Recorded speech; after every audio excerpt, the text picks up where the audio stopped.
U.S. Sergeant Samuel Provence reported to a German TV station that the U.S. occupation forces are holding children in a secret wing of the Abu Ghraib prison. Journalist Suhaib Badr Adin Abbas, an Iraqi TV reporter, has seen the children's wing with his own eyes, and he related how he himself was arbitrarily arrested by the Americans while shooting film and spent 74 days in the Abu Ghraib prison. Quote, "There I saw a camp for children, young, under the age of puberty. In this camp were certainly hundreds of children. Some of them had been released. Others are definitely still there." End quote.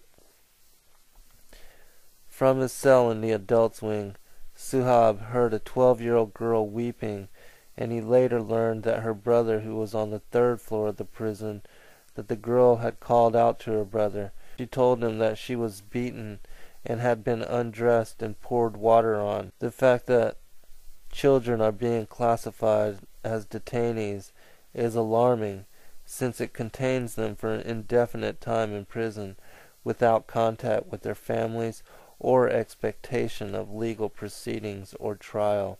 Quote, "We have recorded a total of 107 children between January and May of this year in the course of 19 visits to 6 different detention places, and it must be emphasized that these are detention places that are controlled by coalition troops," end quote, said Florian Westphal of the International Committee.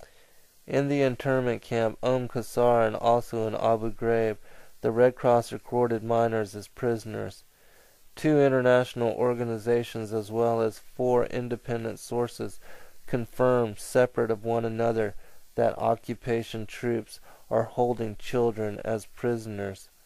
2 witnesses even report instances of maltreatment. The human rights organization Amnesty International is outraged over these reports of Iraqi child prisoners. Barbara Lochbihler of Amnesty International Germany said, quote, "The U.S. government has to respond to this report. It must give concrete information about how old the children are, the grounds on which they have been detained, and under what circumstances they were incarcerated. And here we do not know the names of the children or how many children are there, and that is scandalous." End quote. Senior Pentagon officials told the Sunday Herald that children as young as 14 are being held by the U.S. in Iraqi jails. "We do have juveniles detained," one source said. Officially, the Pentagon claims that it is holding around 60 juveniles detainees, primarily aged 16 and 17. But when the Red Cross said the number is substantially higher, a source admitted numbers may have gone up, and we might have detained more kids. The Norwegian government has slammed children detention and abuse by U.S. forces in Iraqi prisons. Odd Jostein Sæther, parliamentary secretary, said such assaults are unacceptable. It is against international laws.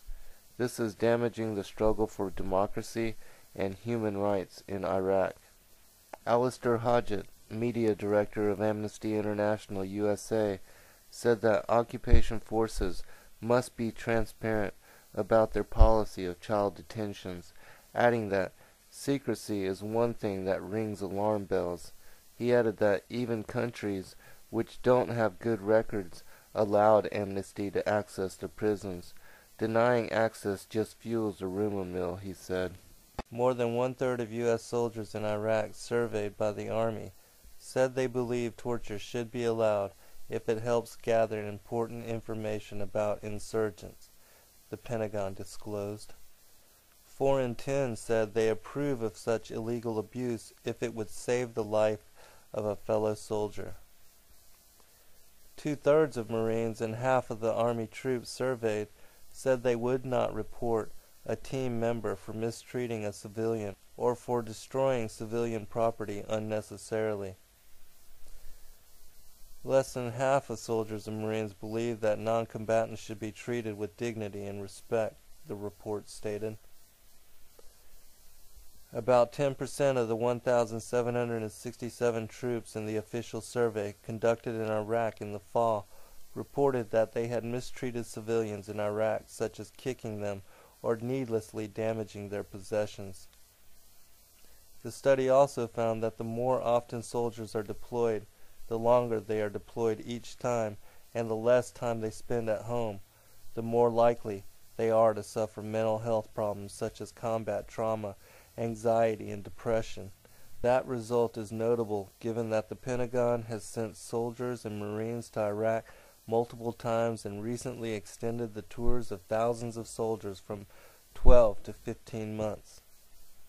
Overall, 20% of the soldiers surveyed and 15% of the Marines appeared to suffer from depression, anxiety, or stress. That was in keeping with the findings of past surveys, as was the conclusion that more than 40% of soldiers reported low morale in their units.